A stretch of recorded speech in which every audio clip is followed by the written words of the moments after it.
Hello traders, welcome to our educational videos brought to you through FXCL Markets, FXCL Excellence in Trading. And good day to you all. Please let me introduce myself to you. My name is William K. Gilday. I am a professional Forex trader. I started trading in 2006. In 2008, I went as a full-time trader. After retiring in the United States from the Fire Rescue Department, I now reside in Pattaya, Thailand, where I'm coming to you from a cloudy Saturday morning and currently Friday night in the United States, Eastern Standard Time, and welcome. Okay, let's get to the legal stuff. This is our risk disclaimer.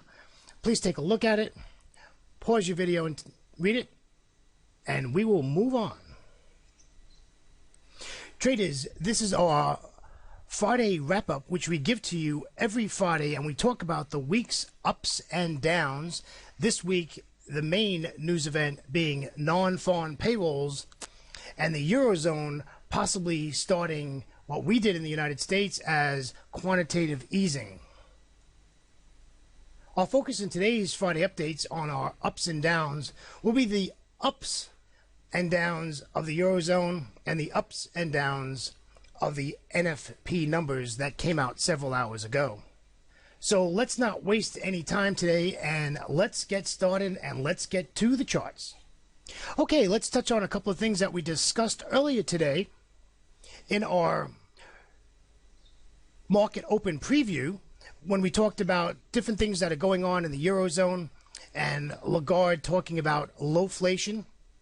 And then, of course, we had our big numbers come out in the United States with non-foreign payrolls, where the number came out less than expected. I was quite surprised during the London session where they stated that they increased the expectation to 200,000 for job creations in the United States. I was very surprised at that due to last month's bad weather crossing the United States and also that horrible mudslide accident in the state of Washington. All right, so keeping up on that, the markets reacted slowly to the NFP numbers that came out. It was a little bit lower than expected from their first number of 197,000. And the market did show a immediate surge for dollar weakness. However, within about 20 minutes after the numbers came out, the markets gave us dollar strength.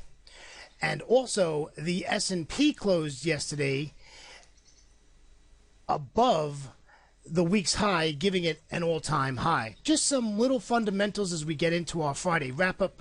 I want to get to the charts. We have a lot to talk about today. Try to get through as many charts as we can. So let's get started and let's hit to the euro.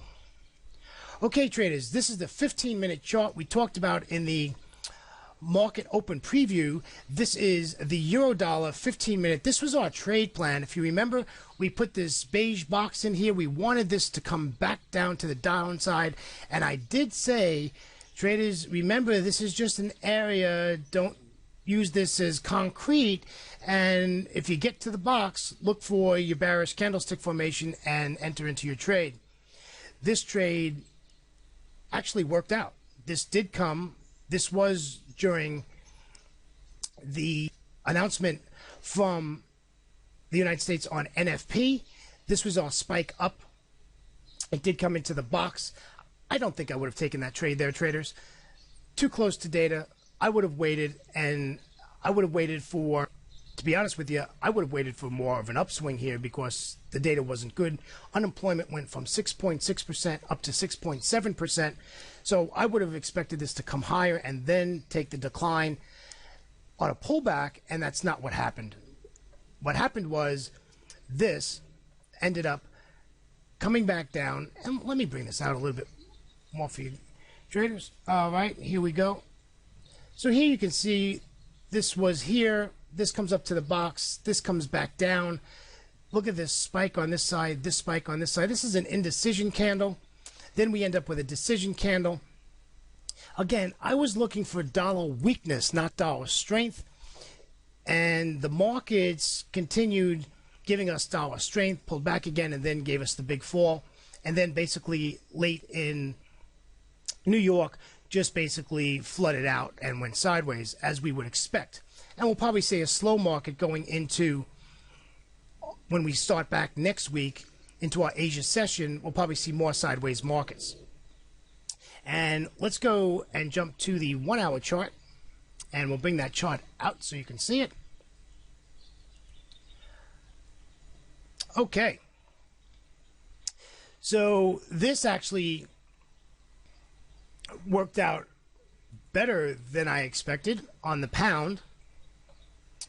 The pound was a decent pair to trade yesterday and moved quite nicely. Look at this nice rotation here. Just really nice stuff here, right? Comes down, then basically gives you a fib to the upside. What does it do?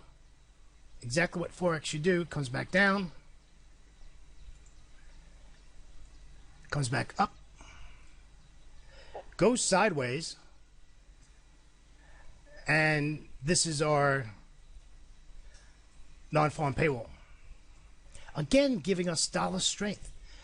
Very, very unusual the way the market reacted to this data. Let's jump down to the 15-minute chart. Here's our 15-minute chart. This is what we were looking at yesterday for our trade plan. Was we wanted the market to come into our beige box, and then we wanted to take this down. This trade worked, traders. This trade worked. This is way before our NFP numbers came out and other data. So this trade worked very well. The pound has moved very nicely the last 3 days. And if you would have entered on this trade, I would have not entered on this candle, traders. I would have entered on this candle here. I like to see a little bit of confirmation. This trade never gave you a reason to get out of this market, and that was 18 pips, and that took an hour and 15 minutes for 18 pips. However, if you stayed in the trade actually really worked. Yes, it did come back up to 2 pips, but look at what happens here. It comes back down, and it actually gives you 32 pips on the other side. So if you would have stayed in the trade, put your stop in the right place, which would have been above the beige box, is where your stop would have been, and this trade would have worked out here. Traders, at this point, once I saw blue here, I would have been out. Why would I have been out there? Why would have I exited my trade there once I saw a blue?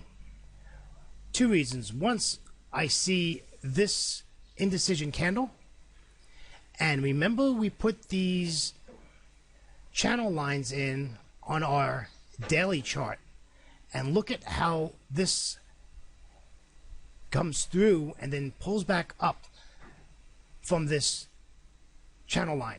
So I would have exited that trade at that point. It's just not an area I'd want to be in. Okay, let's move on. Don't want to keep you in front of your computers on a Friday. All right, let's take a look at the Aussie yen. This is the 15-minute chart.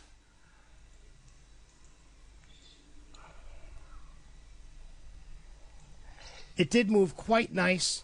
The Aussie yen, I did grab 20 pips on NFP data release, and this was the currency pair that I traded, was the Euro Aussie, and this came down quite nicely, and I took 20 pips out of the market on this. This is a 15-minute chart.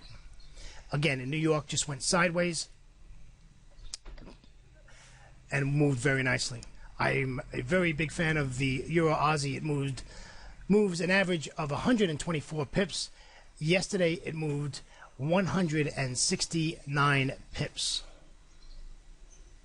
Very, very nice. Okay, let's take a look at the Aussie dollar as we come down to the end of our week. Let's bring this across. Pretty flat, traders, pretty flat. I don't see anything here that I would have traded. This does not look very interesting to me. Let's shrink this a little bit. This looks a little large. All right, so this comes up and comes back down, and I didn't even look at this during the market release. you could have grabbed some nice pips here. Don't know how many they are. Like I said, I really didn't look at it. 26 pips. And this was late this is the New York afternoon. So this was our data area right here. If I could just show you that. This is our area of news release. This is our data area. So it comes back up, and then late in New York, it comes back to the downside. Over here, just comes back down to the downside, and then goes flat for the late New York afternoon. All right. Just take one quick look at the euro yen. The euro yen late in New York dropped off. If I can bring that out just one notch here so you can see it better. So this comes down and goes sideways, and then late in New York, the last 2 hours in New York, makes a nice drop off, goes through the 200 exponential moving average on the 1 hour chart. Okay, so the euro yen made a nice drop off at the late in New York. Traders, I am not at my charts at that time of day. That is the middle of the night for me in Thailand. Okay, traders, that wraps up our Friday wrap-up. Hope you've enjoyed our week of educational videos brought to you through FXCL Excellence in Trading. So thank you and enjoy your weekly break. It is our 4 time zone, time to relax, time to enjoy family and friends, time to re-energize, and time to get excited for the next week in the Forex trading market. Thank you, traders. Have a great day and a half break, and we'll see you in Asia. Bye-bye now.